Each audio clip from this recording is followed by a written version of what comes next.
Hey LAN Party Gamers, today I'm doing another personal rig update. This is, as you may have watched the previous two videos, Little Green, now in its Sliger Cerberus case.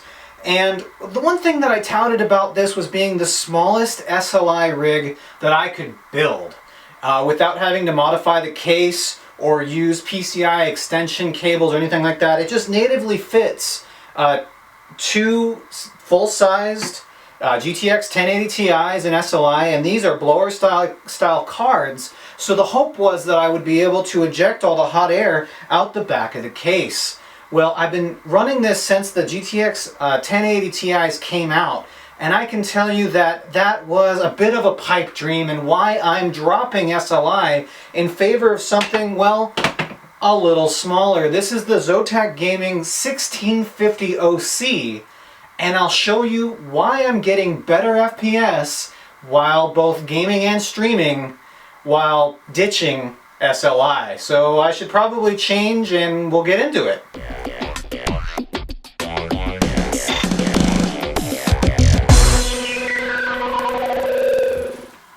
The original worry about this case was actually the CPU heat. How am I going to make sure that we get nice cool air to support the 7700K, which had just recently come out during the time of the build? And we solved that by using high flow thin fans at the bottom of the case. It does have nice large rubber feet pulling cool air from below, but that does have an obvious drawback. That radiated air that's now being cooled by the radiator and transferring the CPU heat upwards is blowing directly into the bottom 1080 Ti. So that's sucking in hot air into its blower style fan and ejecting it out the back, but it's also heating up its back plate, which, as you guessed it, is hitting basically right up against the top GTX 1080 Ti in the series. Now this causes obvious issues with thermal throttling. So we're seeing temperatures get up real quick, real fast when we enter a game, especially if we're streaming. So what's happening is that my CPU is nice and happy, but my FPS is dropping into the teens sometimes in some more demanding or unoptimized games. This is compounded when we try to run OBS and stream on Twitch or something like that, because well, it's not able to pick and choose the GPU I'm using in SLI. It's using them both at the same time. The game is likely using both at the same time if it supports SLI, and the heat keeps growing. And because of thermal throttling, my GPUs are actually lowering their power to maintain their maximum temperature. So at the end of, say, a War Thunder or World of Tanks match, especially if for some reason those two games, I'd start out at 120, 200 FPS at the beginning of a match and be in the teens and sometimes single digits by the end of that War Thunder match. Trying to dogfight at 5 FPS with two 1080 Ti's makes you want to pull your hair out. So Zotac was awesome enough to send us a sample. This was a while back when we were upgrading our servers. We wanted to make something that allowed us to do gaming via Steam over remote. And unfortunately, the way that we went, if you watch the video, we went with a low profile card in our Ryzen system for the new upgraded server setup, leaving us with a 1650 OC free for another project, and I think we just found the perfect candidate. Because if you look closely, where these two cards line up, if you put them in series, it does not block the intake of the 1080 Ti. So you can run them back to back with both of their fans exposed to the incoming air. And sure, it's going to have a little bit of heat still coming off of the radiator, but at least it's not superheating the card in front of it, superheating the card behind that. So this is what our setup's going to be, and it seems to be, seems to be running pretty good. Well, we're going to go upstairs and take a look at how streaming a game that doesn't even use SLI can greatly be enhanced by being able to, one, play it at a higher FPS because of the heating issue. It's not even using the SLI. And how we're able to stream that because of the new NVEC encoder built into the 1600 series that wasn't available when the 10 series was out.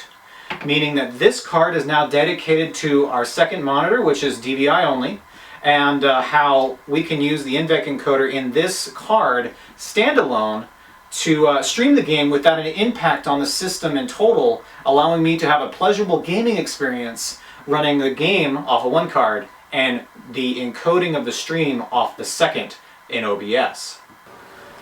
So this is a use case for what we're talking about here. I've got the 1080 Ti and the 1650 OC from Zotac in the system, and I'm doing something that I could not do a week ago running the dual GTX 1080s, which is streaming at 1080p, downscaling from 3K, playing at 3K at ultra-wide settings, satisfactory, which those of you who play know when you get part counts up in this game in the tens of thousands, it really starts to slog. And I'm getting 47 FPS solid staring at all of these machines here that are running continuously, and I've got the fog turned off, so I'm not even leaning on short view distance. We have that maxed out, and I'm getting about 50 FPS while streaming. This would cut my FPS down to 25 when I had the two 1080s, 1080 Ti's in here in SLI. One, because Satisfactory is not an SLI game, and they've gone on the record not even knowing what SLI was when I asked them, are you guys going to optimize for SLI? And then secondly, using the second GPU, the 1650 OC, as our rendering GPU. As you may or may not know, the new 16 series uses the brand new NVEC encoder that was not available in the 10 series. They've revamped it, and now OBS can make use of that as long as I have NVEC chosen in my settings, as well as having GPU 1, which is the second GPU, is 0 and 1, in the settings. It's going to dedicate all of the rendering stuff to the second GPU. So when I start OBS, I see almost no dip in FPS usage, keeping my FPS steady in game. This is something that I thought I would never see, because I just assumed that, you know, my big boy 1080 Ti's here were gonna do the job forever, and in fact, with them touching right up against each other, it was definitely detrimental. So that's just one use case that we see on this, and I had the main reason why we did this was because a friend of mine had me download Tarkov, and in Tarkov I was getting between 12 and 25 FPS at my native 3K here. Alright, so here we are in game, 60 FPS. Keep in mind this is at streaming while at 3K. Textures and shadows on high. Let's double check that. So here we are, graphics quality, and 3440 by 1440. Texture and shadows both on high, full screen. Wow, I mean, this is, you can't imagine how laggy this was, or maybe you can. Just last night, trying to play this in SLI, with the graphics cards touching and the heat being ridiculous, this is amazing. So I guess this will get me back into games I couldn't play before, like Tarkov here, War Thunder, World of Tanks, games that actually use SLI, but because of how close the cards are to each other, just causing them to thermal throttle like crazy down into the teens and even single digits. So here we are, 70 FPS there inside the shack. I'm very happy with this, and you can expect some more streaming coming from our channel on Twitch, San Diego Land. Make sure you follow us there. That second graphics card, instead of SLI, as a dedicated renderer for OBS, as a dedicated second monitor, because this side monitor I use here for chat and whatnot only has DVI out, which I need an adapter to run DVI on a 1080 Ti, and physics as well. So that seems to really help the system breathe better, and not to mention I needed it to clean out anyway. So there you have it, guys. Streaming Satisfactory at 50 FPS while looking at the entire factory is something that I thought I was going to have to wait to replace these two 1080 Ti's with a single 3000 series card coming up before I was going to get that kind of performance while streaming, or if they optimize the game.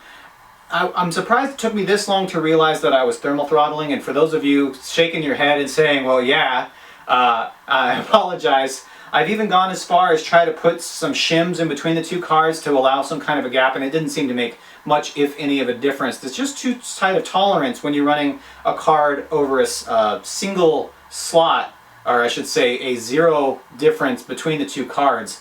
Makes you wonder why NVIDIA even makes a SLI adapter that allows the cards to be that close. It doesn't seem like they're, although they fit, it doesn't seem like they perform as they should in that close proximity to each other. So I'm going to continue running in this configuration for the foreseeable future. And if for some reason the new 3000 series cards are really going to make that big of an impact on me, I might switch out the 1080 Ti and 1650 solution for that. But in the meantime, I got to figure out what to do with this spare 1080 Ti now. They're going for about $450 on eBay, but what I might do is replace my triple SLI 780 flight sim with a single 1080 Ti. It's going to take some configuration. There's 4 monitors on the flight sim, 3 in the front and one below. So that'll use all 4 of these outputs, and it might tax the card. Right now, every monitor's got its own video card, pretty much. And so we're going to see maybe if that's worth it, or if just selling this card is going to be the way to go.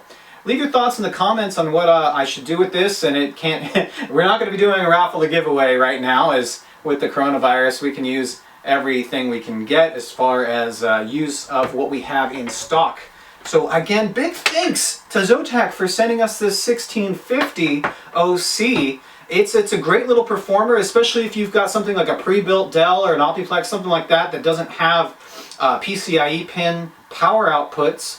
This doesn't require anything. It gets everything off of the 16X slot for the PCI. So if you're looking for something fairly low cost and decently powered, especially if you're looking for something that you can use that new NVEC encoder with, well, this card seems to be doing it for me. Obviously, I'm just using it for the secondary monitor, but the NVEC encoder alone seems to be worth the while. Anywho, thanks for watching. Make sure you subscribe for more content, especially as the new video cards come out.